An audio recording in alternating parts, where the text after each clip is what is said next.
What's up, John? Hey, Spirit. What are you doing? I'm working. And watching TV? It's Puss in Boots. Really? How old are you? 8? It's a really good movie, and the animation is fantastic. Getting some inspiration? Always. Good. You could use some help.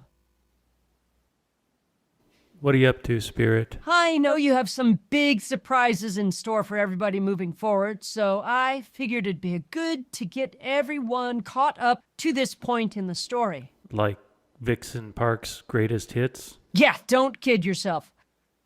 Don't feel bad, Thou. I take some of the blame. I went a little overboard in episode 5 with my fourth-dimensional diatribe. It happens. So, can I do it? The floor is yours.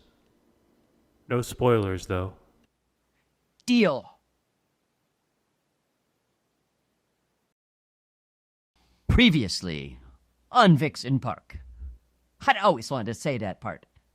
Spirit the Fox here. Our story is entering a new phase, and I want to make sure any new viewers aren't totally lost. Even for those of you who have seen every episode up until now, it certainly won't hurt to have a bit of a refresher before we move on. Hey, 4D Fox. I'm a 4D Fox. And the little fox makes the O. Classic uninspired graphic design there, John. Oh, and our logo. That one's kind of cool, I guess. Episode 1. This is Canyon Springs, a city full of sportos, motorheads, geeks, sluts, bloods, wastoids, dweebies, and dickheads. And the stupidest of them all do whatever they can to make city life miserable for the rest of the folks. I have no clue what they're protesting here, but I am pretty certain the vast majority of them have no clue either. Okay, so this is Porter Abercrombie. Parker Abernathy. What? The character's name is Parker Abernathy. That can't be right. I was sure it was Abercrombie. No, it's always been Abernathy. I had this great idea about your superhero names. Okay, go ahead. Abercrombie and Bitch. Oh, come on. Hyla Grace would love that one. Anyway, Parker Abner Blasty. Abernathy. Apple Masty. Answer Fastly. Antler Can't Pee. You're not even trying. Haberdashery. That doesn't even start with... Appaloosa. Appomattox. Now you're just picking random 4-syllable words that start with A. Apothecary. Aristocrat. You know his name, Spirit. Annapurna. He's a mountain of a man. There are 9 episodes to cover, Spirit. You're less than a minute into the first one. At this rate, people could watch the entire series 3 times over before you finish your recap. I think people enjoy our repartee. I think a lot of people are now looking up the word repartee. There are 2 E's at the end of it. Get on with it. It means witty banter. Spirit?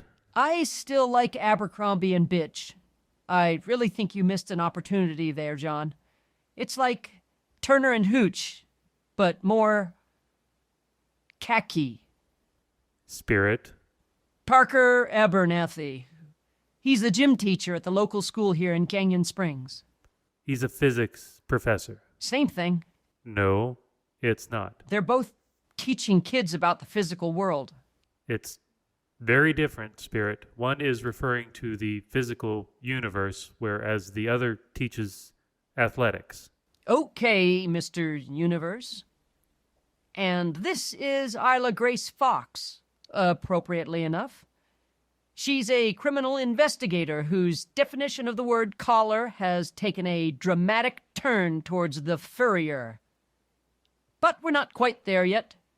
Well, we are, because most of this story is actually a flashback they're telling to their daughter. But anyway. So, yeah, Parker and Isla Grace will eventually have a daughter named Sarah. And Sarah has just found out that her mom is the famed Canyon Springs Canid, The vulpine vigilante, if you will. Or, as I like to say, the bitch in Abercrombie and Bitch. Spirit? Oh, she's fine with it. Anyway, none of this really matters yet because, like I said, we're going back in time. Episode 2. This is Zuber. Sweet little husky pup. I prefer him to the other Zuber, whom you'll meet later on. Technically, you meet him in this episode, but you probably wouldn't have recognized him. So, Parker and Isla Grace have their meet cute. He embarrasses himself several times over, while she is the definition of cool. We'd play some Jimi Hendrix or The Doors here, but we would get demonetized. Hey, John, do you think we could get away with Sweet's Fox on the Run? Nope. Well, she's a 21st century boxy lady on the run. Good to know.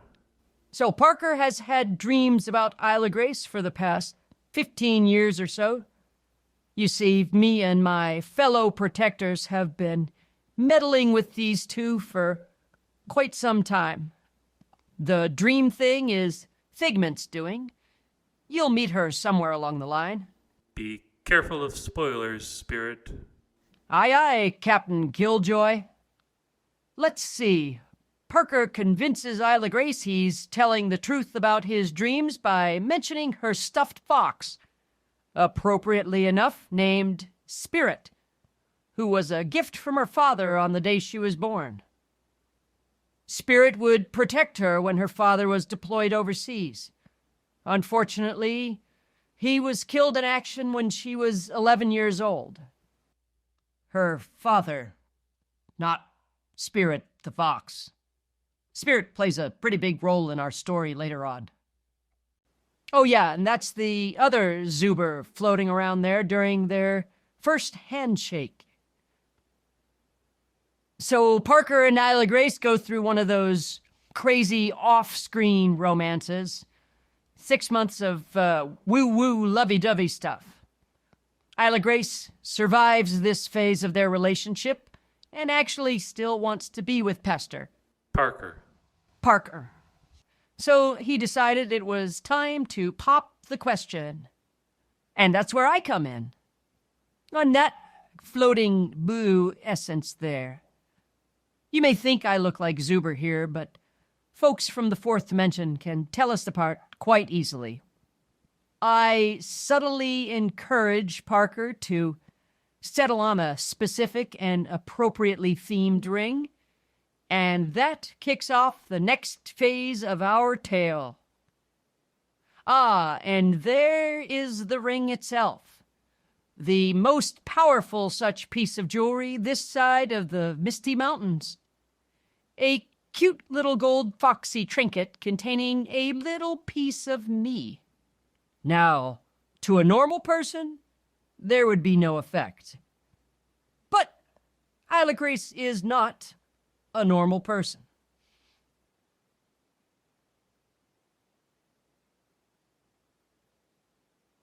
Episode 3. This is the big one. The one where Isla Grace undergoes an unexpected change. Her voice. Yeah, I upgraded the voice software starting in this episode. Way to ruin the illusion, John. Not only does Isla Grace's voice change, other parts of her go through some changes as well, as the ring begins to work its magic. The fact that she has a private office will certainly come in handy in the days and weeks to come.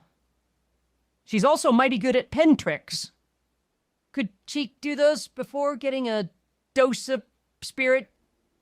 Yes, but not nearly to this degree. Pretty impressive, if you ask me, considering I don't even have fingers. Now they are off on their camping trip. What is the deal with camping? Why would anyone voluntarily do it? It's romantic. No, it's not. It's basically just going back in time to before all the good stuff was invented. It's like poetry. Yuck. Poetry can be romantic. No, it can't. It's just a song without music or singing. You know, the good stuff. A lot of people like poetry. Do you? No, of course not. She's a good girl. Loves her mama. Loves Jesus and America too. She's a good girl. Crazy about Elvis. Loves horses. And her boyfriend too. Then you just sit in silence for a while. They get it. I mean, come on, man. Nobody goes to a poetry reading, pulls out their lighter, waves it around, shouting, "Recite Free Bird." Okay, back to camping. Let's get some more foxy features here and there before Parker and Isla Grace sit around the campfire. Isla Grace downs more than a few hot dogs before getting rather amorous with Coach Abercrombie here. He has 3 PhDs. Well, now he's gaining a 4th. A pretty hot dog. She's a fox, not a dog. I know that. I panicked. My mind was fixated on hot dogs. Plus, there's only one type of fox whose name starts with a D, and that's a Darwin's fox. Considering we're pretty much spitting in the face of Charles Darwin here, I defaulted back to my Abercrombie and bitch idea. Anyway, this transformation is surprisingly not a painful experience for Isla Grace. Unexpected, definitely, but not painful. It's rather unexpected for Professor Flabby as well.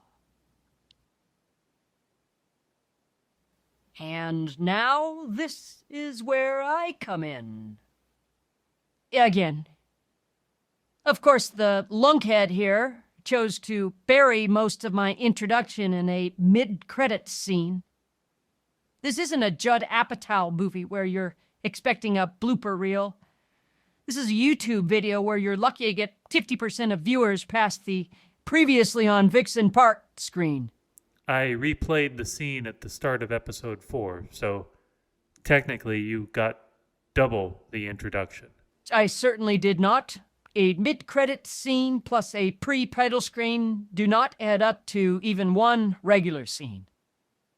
But you're allowing me to do these animated conversations with you, so I guess I'll let it slide. You're very gracious. I do what I can.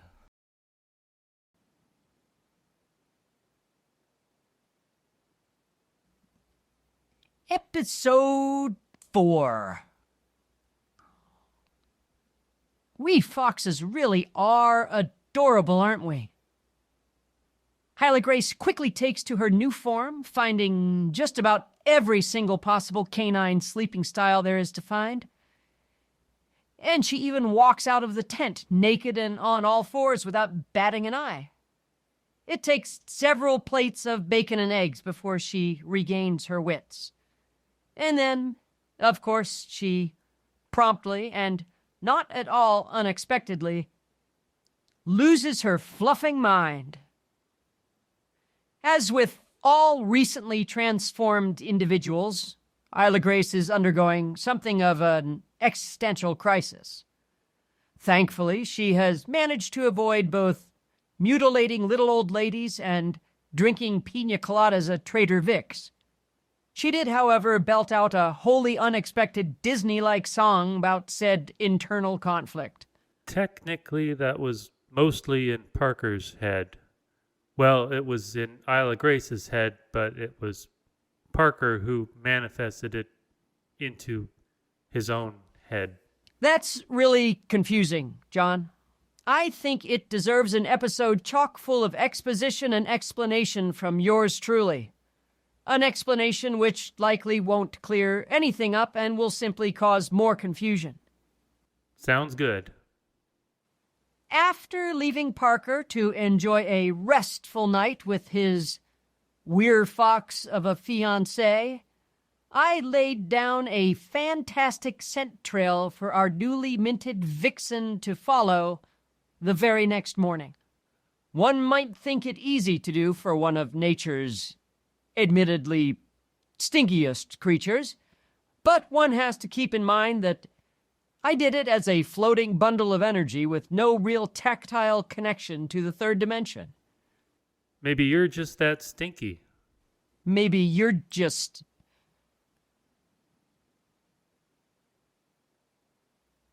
Episode 5.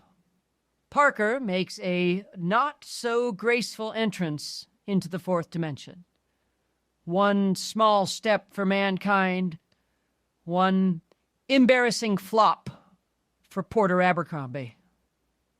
Meanwhile, Isla Grace floats down like an angel, despite sporting a bitchin' new four-wheel drive.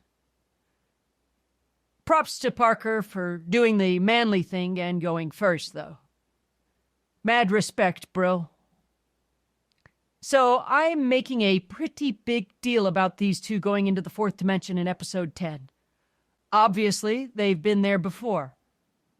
But their experience up until now has been very controlled and sterile.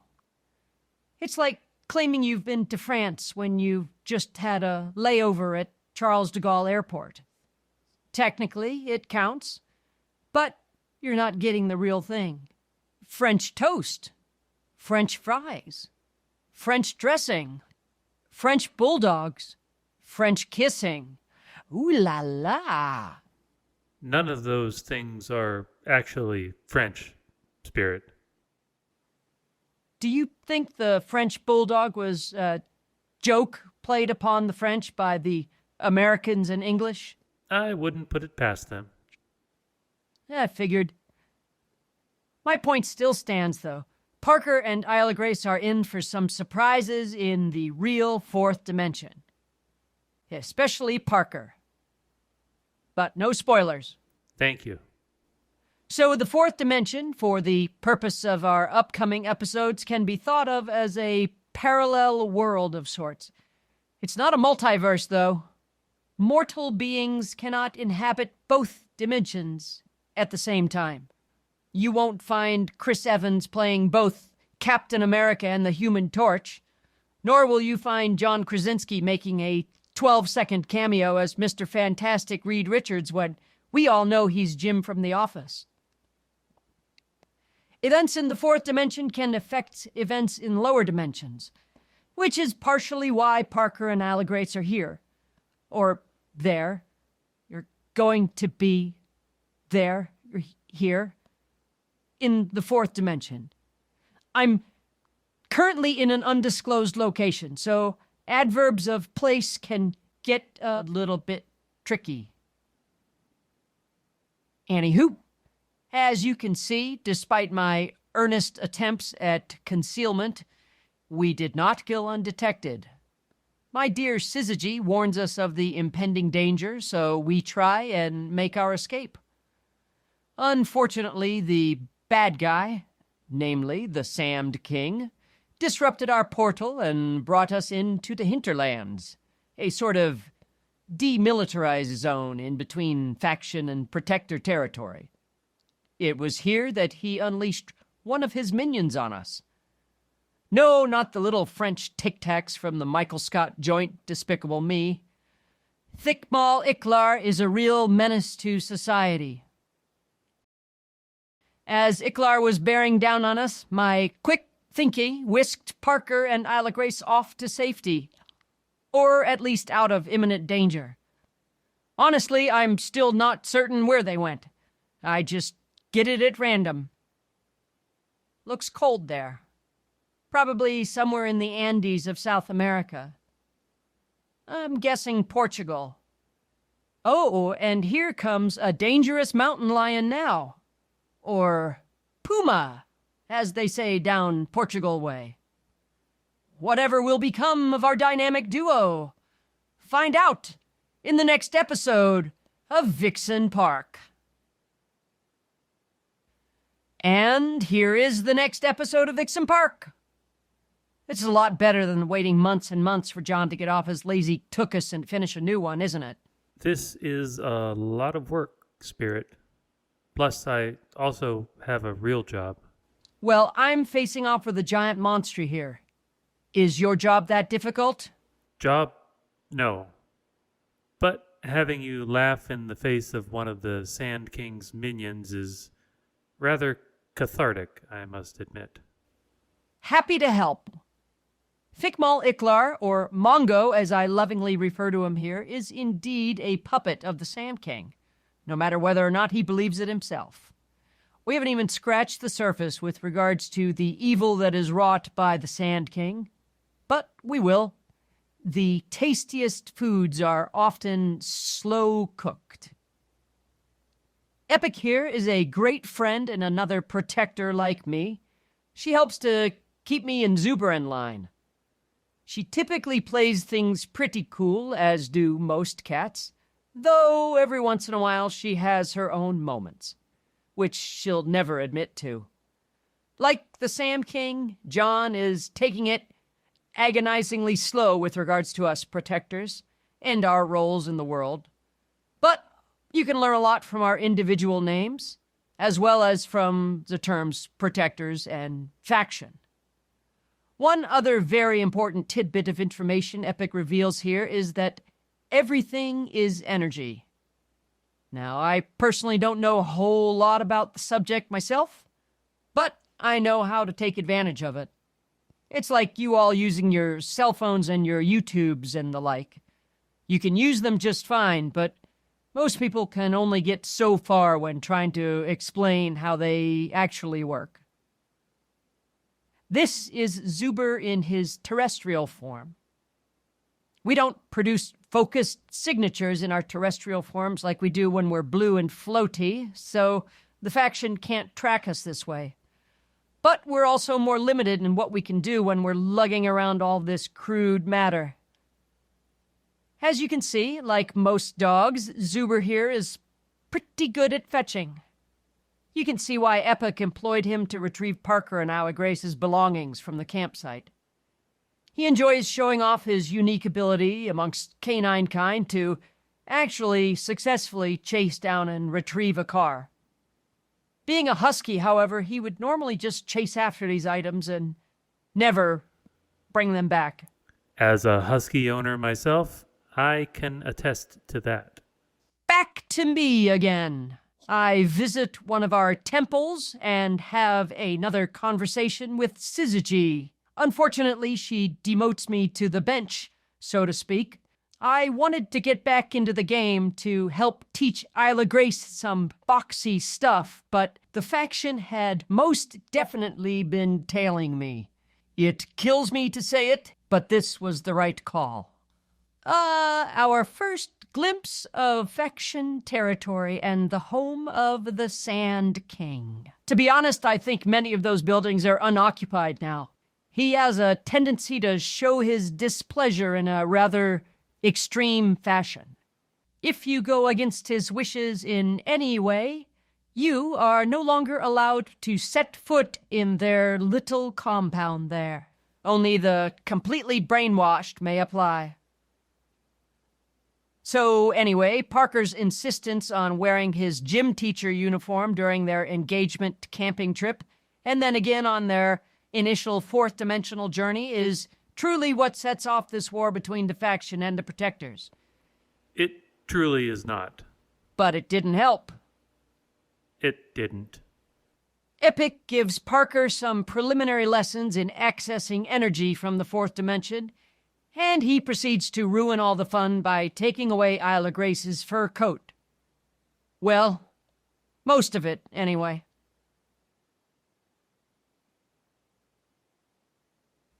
Episode 7. Isla Grace begins to come to grips with her newfound abilities, and Zuber mentions her Tango Foxtrot coefficient. You see, there's a scale of forms Isla Grace can take. Her human form, her hybrid form, and her four-legged form. Zzz. Tread lightly there, Spirit. Yes, boss. Those are stable forms. There are also fractions in between these scales where the coefficient is out of whack, so to speak.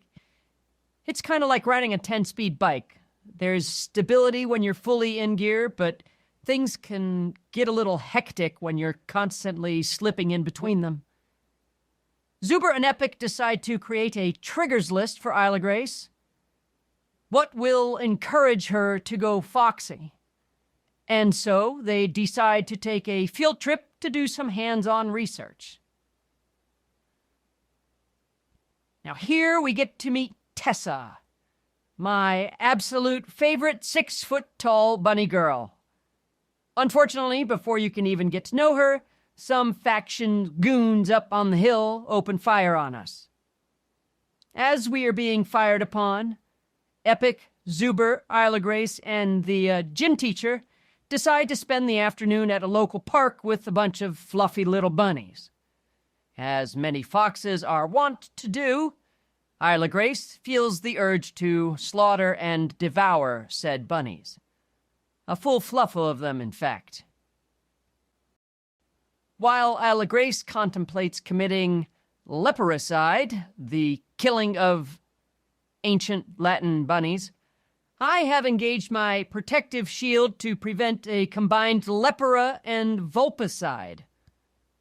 I thought the assassination attempt was just retaliation on the part of the Sam King, a.k.a. Summit Strock, for my bad-mouthing him in the hinterlands while I was with Thickmull Iklar. Looking back on it now, it went much deeper than that. But no spoilers. I drop my shield and take out the bad guys with a couple of quick bursts of energy, courtesy of some stellar oral spotting from Tessa. It's hardly even a challenge when we're in Protector lands. Those guys are just cannon fodder sent by the Sand King. I will admit I was a little shy on energy at this point of the story. I can't disclose any reasons for that yet, but you will find out in time.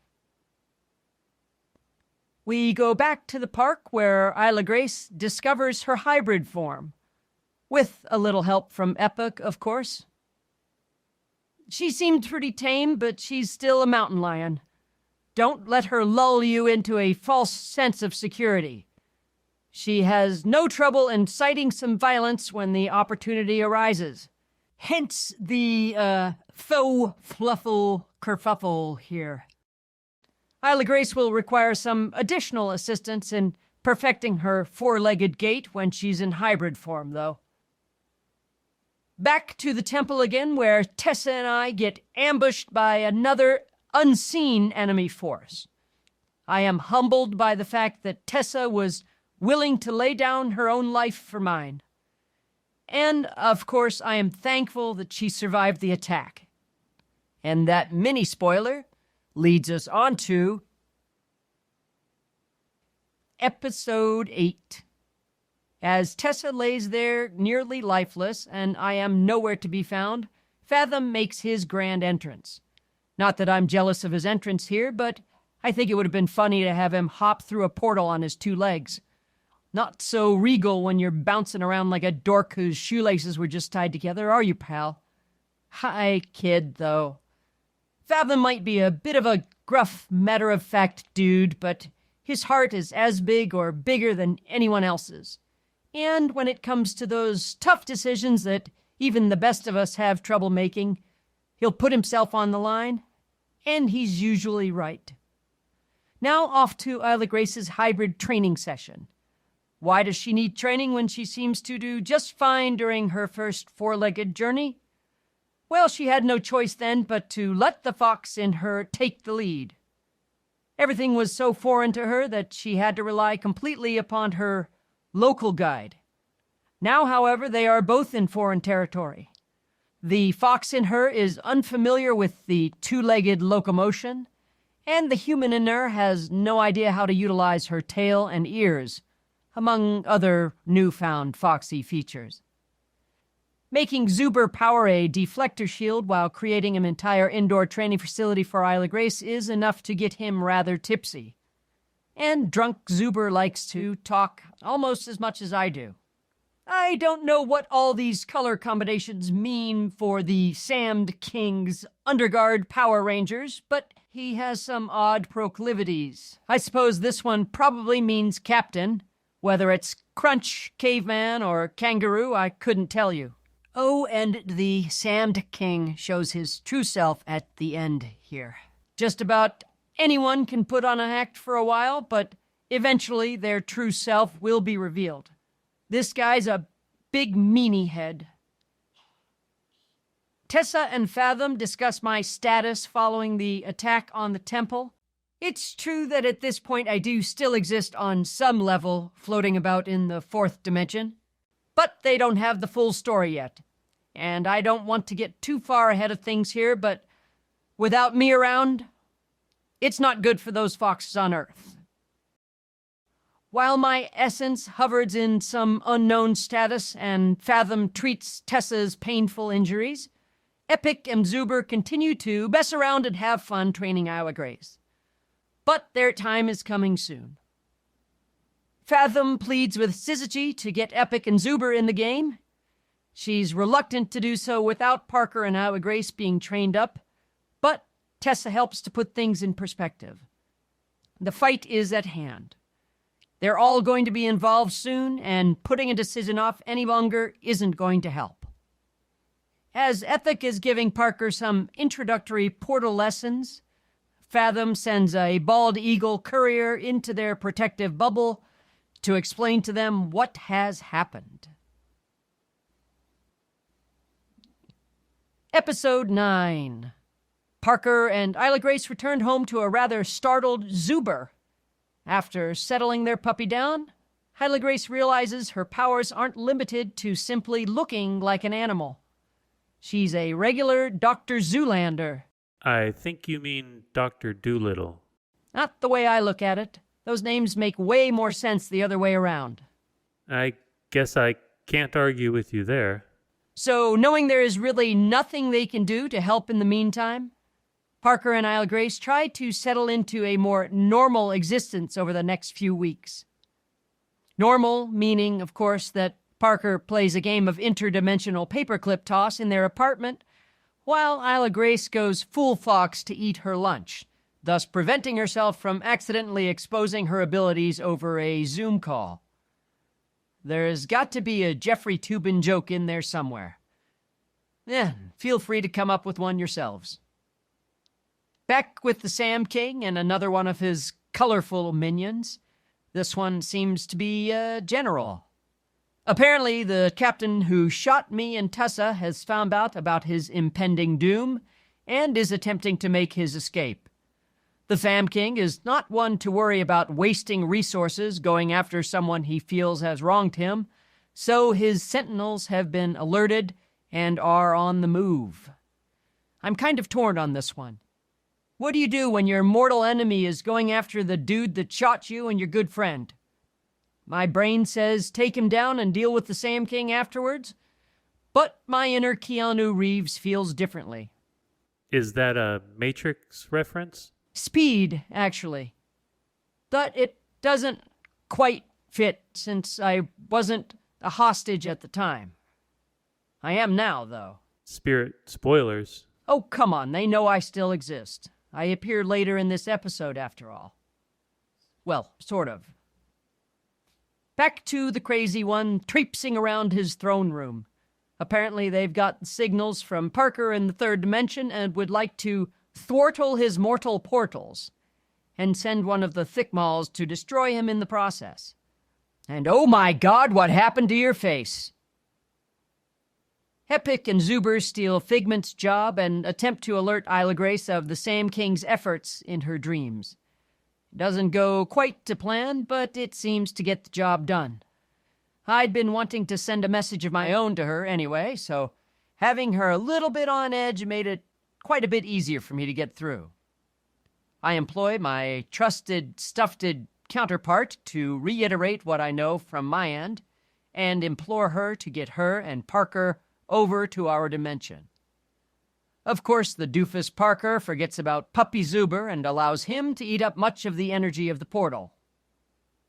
Zuber gets through, and as huskies are wont to do, just starts running like it's going out of style. Isla Grace sniffs out his trail and sets off after him. She tires more quickly than expected, but reaches him just after he happens upon Tessa.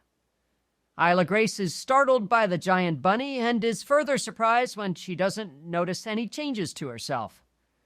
If little bunnies triggered the Vixen, you'd think a giant rabbit would do likewise. Zuber goes in for a taste, but Tessa's bunny instincts keep him at bay. Meanwhile, Isla Grace realizes Parker has not followed them through the portal. And there we have it, folks. You are all up to speed.